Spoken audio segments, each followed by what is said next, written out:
being strengthened now by the week. First of all, I would like to thank Dr. Savia and the Iqbal Academy for the honor and the opportunity to participate in this seminar. Is it better now? Yeah. The topic of this seminar is kinship in thought between Islam and the West. Being a theologian, I couldn't help to choose just the topic which really expresses a kinship between Islam and the West. Our common confession of and belief in the one holy God, the God of Abraham, Isaac, and Jacob, blessed be his name. Here exists really a fellowship between Muslims, Christians, and Jews. But we have also to realize that there are quite a lot of disagreements between us about this common confession, creating troubles for our coexistence as a peaceful one. These disagreements are both on the level of philosophy, of religion, and on a theological level. To take possibly the most fundamental disagreement between Muslims and Christians first, as an example to show how important it is to stick to our agreement on our belief in the oneness of God. We Christians believe in the one God as the triune God, Father, Son, and Holy Spirit. You Muslims emphasize your belief in the one God as a radical oneness. And then the misunderstanding very often will arise that Christians believe in three gods because our emphasis on the oneness of God isn't respected. The conclusion then would be that Christians and Muslims believe in different gods. And so the peculiar situation will arise that we together endanger the oneness of God. Because it seems that there exists a free choice of gods among religions and a competition between them about which one is best. It is my contention that the relation to God, that means to the same and one God, is constitutional for every human being, whether he knows about it or not. The experience of transcendence is in every human mind, but addressed differently. Also, the animist has this experience in his addressing the experience to a tree or a mountain. First, in the monotheistic religions, this experience does find its right address, but mostly in connection with a revelation.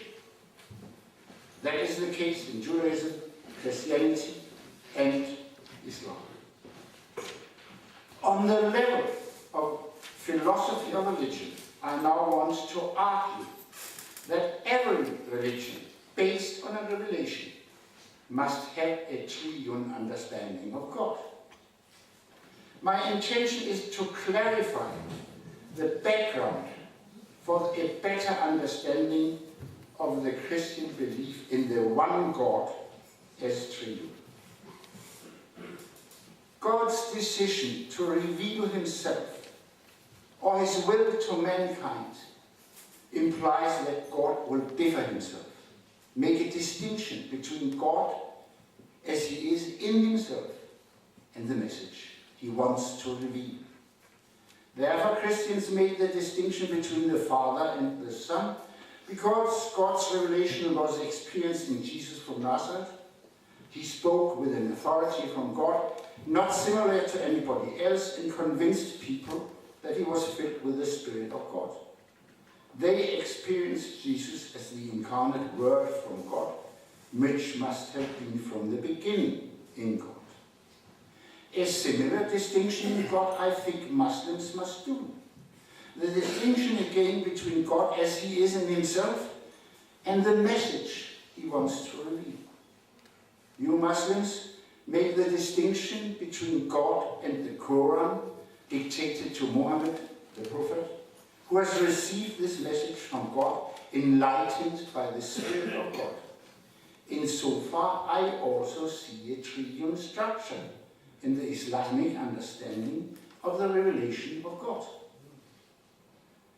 Another kinship I see in the troubles Christians had and have in the understanding of Jesus in his relation to God and man.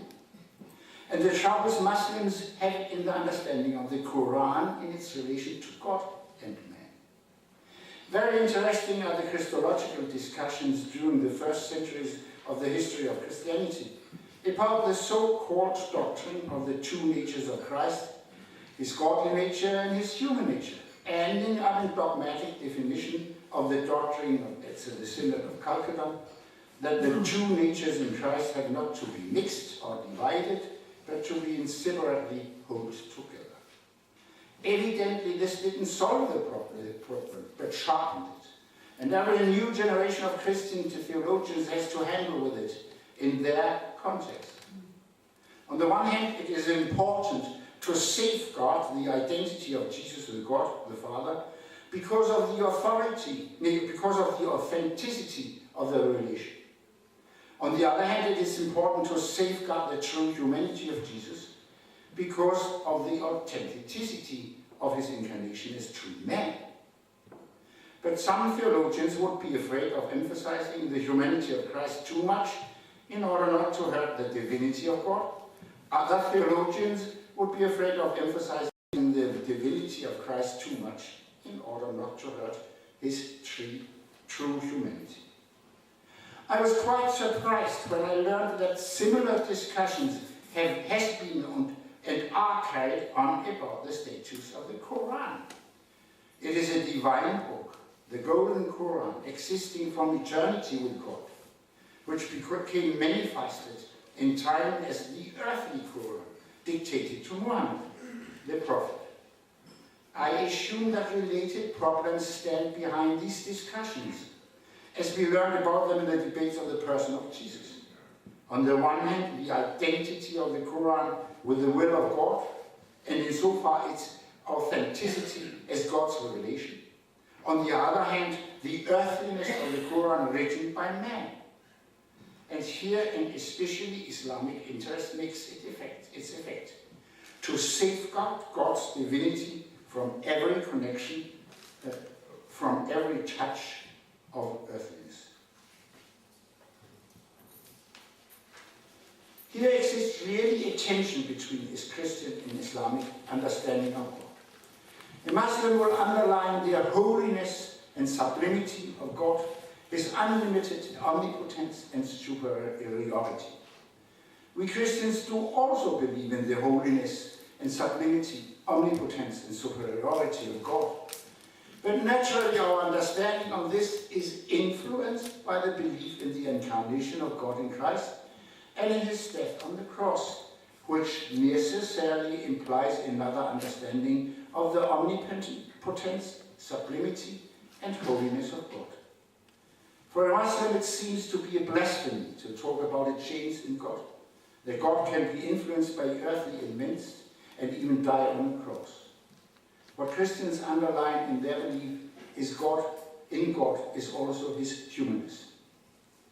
This is a really tension between us, but therefore it is so important that we really stick to our common obligation, to our belief in the oneness of God, for only so the tension may become fruitful.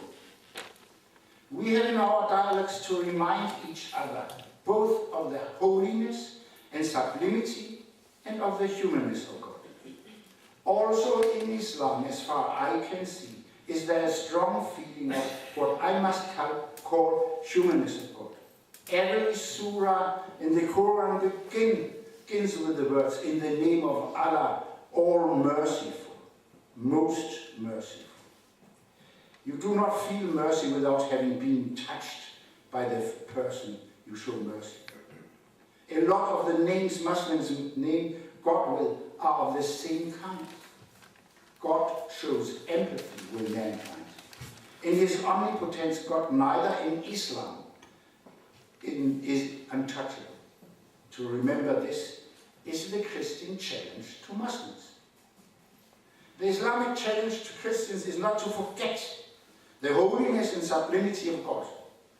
The history of modern Christian theology shows a danger, I admit, that the emphasis on the incarnation of God in Jesus may lead to that God, so to say, is totally transformed into man. This is this called God is dead theology. Here is the transcendence of God and his holiness and sublimity to be emphasized against such tendencies. And Islam may here be a good reminder. Christians, as well as Muslims, are warned by their holy scriptures not to make images of God. This commandment is important. It hinders us to make idols not only of God, but also of man. There's a very close connection between our images of God and our images of man. But we cannot help making images of both God and man. Using our language when we preach and interpret our holy scriptures, we will always use the language of our time in our context. So the way we speak about God and man will shift in agreement with our time, influenced by the situations we are in. To be aware of this contextuality is a duty and keeps a religion alive. But both in Christianity and in Islam, this close connection between images of God and images of man is founded on the Holy Scripture. In the first chapter of the Bible we read, "Then God said, let us make man in our image and likeness to rule the fish in the sea, the birds of heaven, the cattle, all wild animals on earth, and all reptiles that crawl upon the earth." So God created man in his own image. In the image of God he created him, male and female he created them. End of the quotation. And in the second surah, the cow, we read, "When your Lord said to the angels, I am putting a caliph on the earth, they said, why put on it one who will cause corruption on it and shed blood when we glorify you with praise and proclaim your purity?" He said, "I know what you do not know." He told Adam the names of all things. Some verses later we read that God commanded Adam to tell the angels their names, and then, quotation, God said to the angels, prostrate to Adam, and they prostrated, with the exception of Iblis. Quotation end. That means that Adam, the man, stands on a higher level than the angels. There are quite a lot of similarities between these two narratives about the creation of man. They agree on the special position of man, different from the position of any creature else. The Bible expresses this with the word image. The Quran does it with the word caliph. In the Danish translation, this word is translated with the word follower. We have discussed in our study group this word caliph. And some would prefer the translation representative. Anyhow, the word expresses a special position of man close to God, having an obligation on behalf of God, just as Adam in the narrative of the Bible. No doubt that man is powerful. The history of mankind demonstrates this, and especially the last century has demonstrated this powerfulness of man as both good and bad, constructive and destructive. Our Holy Scriptures derive this powerfulness of man from God and bind mankind to take care of creation in responsibility to God. And we find in our Holy Scriptures a lot of different descriptions of this powerfulness of God, some of them in contradiction with each other. We find images of God as a fighter, crushing his enemies, as a lord of a war, as a judge, righteous but hard-hearted. On the other hand, we find images of God as merciful, as a judge who forgives, as a lover holding patiently on to his beloved. We find the well-known tension between God's righteousness and God's love, God's omnipotence and God's empathy. And as interpreters and readers of the Holy Scriptures, we often are forced to take sides. Because of the close connection between the image of God and the image of man, the image of God very often has been misused to legitimate human conduct as being in agreement with his godlikeness. Remember, for example, the many wars fought in the name of God, with God on all sides. In our time, this critique especially has been raised in connection with the big ecological problems the world of today has to handle. The critique against the Jewish Christian tradition is that according to the narrative about the creation of man in Genesis, God told man to rule the earth and subject all creatures. This part, as a godlike ruler, man has played without empathy with nature, looking at it as a material for our own sovereign use. The critics point at the strict division in Christian tradition between God as creator and creation. And similar to this, a division between man created in the image of God, now seen as a ruler, and the other creatures. A similar critique is possible to the Islamic tradition, where man is looked at, according to the second surah, as a representative of God, as the creator, and because of the same strict division between God as the creator and creation in the narrative of the Quran, a similar division can also, in the Islamic tradition, be made between man as a ruler and nature as subjected to man. This example shows the necessity of interpretation, because it is possible to interpret the narrative of Genesis in quite another way, as it has been done in the referred example. And so interpreters do today.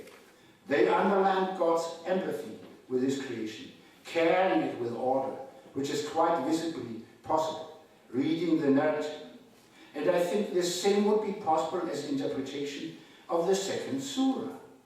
But these examples show how easily man is tempted to interpret God in his own image, especially his omnipotence. And this shows quite clearly an obvious kinship between Islam and the Christian West, which is to take the hermeneutical problems in general in earnest. Both religions are founded on messages delivered to us in scriptures, written at a specific times of history, contextualized with those times. We live in other times and other contexts, but have to be faithful to the message delivered in our Holy Scriptures. That means that we are forced in our interpretation to make a distinction between the spirit of our Holy Scriptures and the letters, and to interpret the text according to the spirit of the message in the text. That sometimes means to interpret a text against the letters of the text, in order to be faithful to the message. Our religions are living religions. Our faiths are living faiths. The Spirit keeps you alive. The letter is killing you, wrote St. Paul. I think we all know about that by experience. In a time where fundamentalism is coming up all over the world, it needs courage to answer the hermeneutical challenge. But let us answer this challenge in confidence in the spirit of our religions. Thank you.